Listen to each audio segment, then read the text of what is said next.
Hello everyone, welcome back to my channel. So today's topic is suggested to me by one of my close friends and Instagram followers, Nabil, so thank you Nabil. And he wanted me to talk about basically different personality types and just, I guess, to kind of figure out maybe whatever your motivations are in life or where you want to go in life, what do they kind of stem from, or how can you use your personality to help, I guess, guide you through your life. So there are 16 different personalities. So if I sit down and talk about every single one, this video will probably be like an hour long, and I don't want to make you guys suffer through all of that. So I do have a link in my description below of an article that I read, and it basically goes into more into depth each of the 16 personality types, and I think there might even be quizzes and stuff on there so you guys can figure out I guess specifically where do you kind of fall into or what are your motivations. So I will have that link down below. Do check it out. It is very informative. But I will talk about kind of the 4 categories that the site that I read kind of grouped these personalities into, and I'll kind of just give, I guess, kind of a synopsis and my take on, I guess, what I read. So there are 4. There's analysts, diplomats, sentinels, and explorers. So analysts, typically they fall into a category of their kind of personality traits are that they plan everything. They kind of need a concrete answer to something. I feel like while there is some aspect of being abstract in their life and in their work probably, they do value the, I guess, knowing, the concreteness of knowing something. And they like intellectual challenges a lot.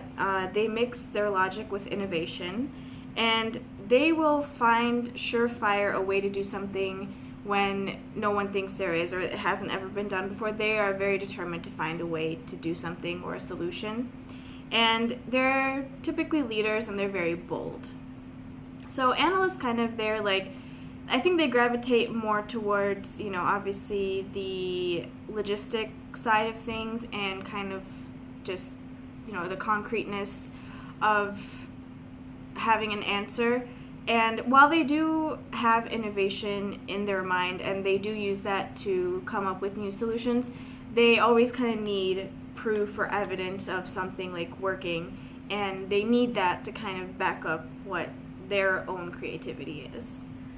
And so the second category is diplomats, and they're very idealistic, very optimistic, and very charismatic. People tend to gravitate towards them a lot. They like listening to them. They just like being around them. They naturally just attract people. So I feel like they are natural born leaders.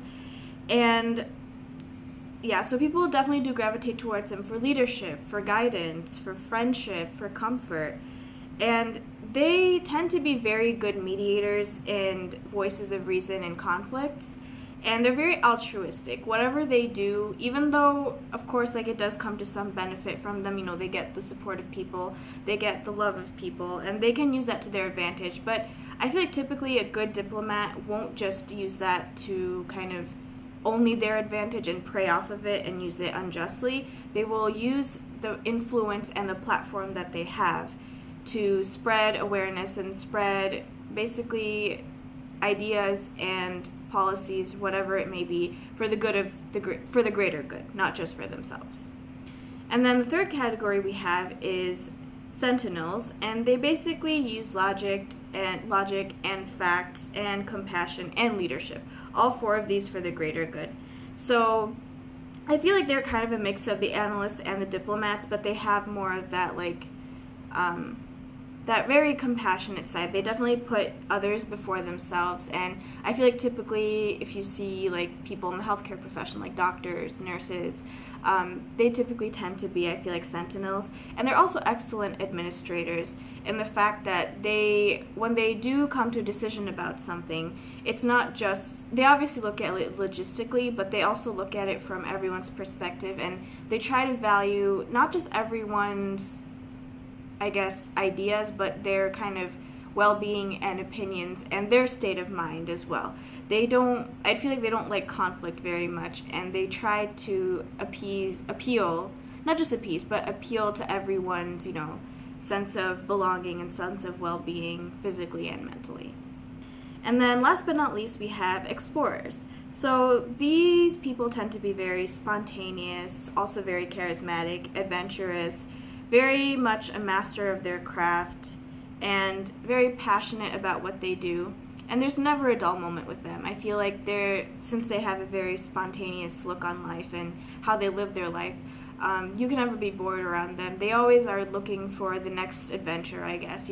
When they've done one thing, they're already thinking about, or maybe while they're doing that one thing, they're already thinking about, what am I going to do next? What else is there to explore, pretty much? I mean, that's why they're explorers. And I feel like they're very unique. While all of these personality types are unique, they're very unique in the sense I feel like that they don't really fit a typical mold.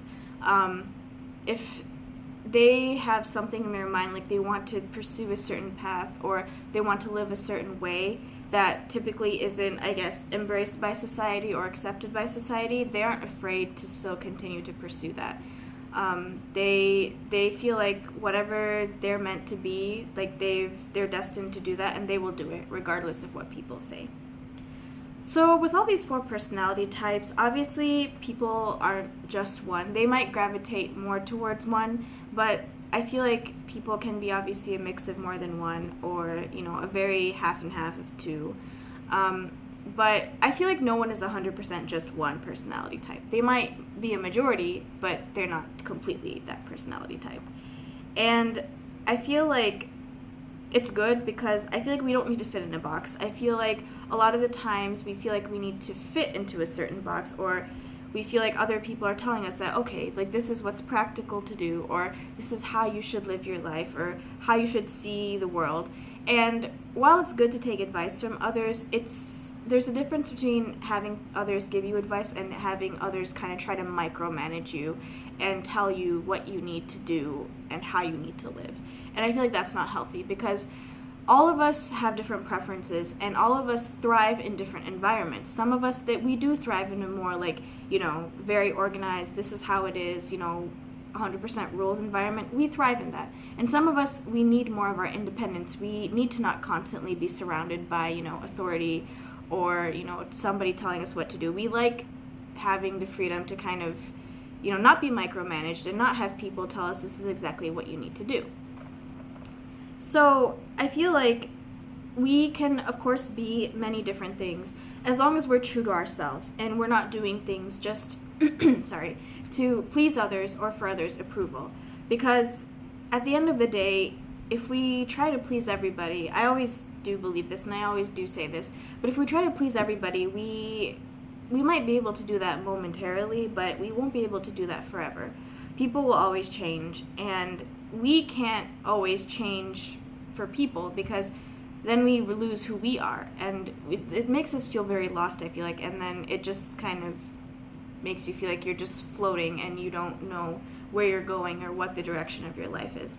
So definitely, explore all aspects of your personality, but if you decide to gravitate more towards one or pursue a certain path or pursue, kind of engage more in yourself and try to figure out, okay, I've been living this way my whole life, let me try looking at things from a different perspective. Do it because you want to do it for yourself. Don't do it because somebody else is telling you have to do it. Do it out of curiosity. That's very important. Do it out of curiosity. And I feel like, just as a closing note, we obviously need all aspects of these personalities to be a very functional society. We need order, we need creativity, we need spontaneity. We can't just thrive off of one. And that's the beauty of the world. That's the beauty of all of us being unique and all of us being who we are. We're all born into this world with different purposes, different values, and they all need to be embraced. I feel like when only one is emphasized and there is an equal representation of all lifestyles or all ideas or cultures and things like that, we start to lose touch. And I think we start to lose a part of our humanity in a way, because we're so concerned with, what is so-called important, whether it's like money or a career or just advancing in life. And those are all great things to have, but they're not the primary focus of what it is to be a human, or I don't think they're the only definition of what it means to be a human. I think there's a lot more to life than that, and I think we should embrace it all. So I hope you guys enjoyed this video, and if you liked it, then please do hit the like button, and please do subscribe, and I'll see you guys really soon. Bye.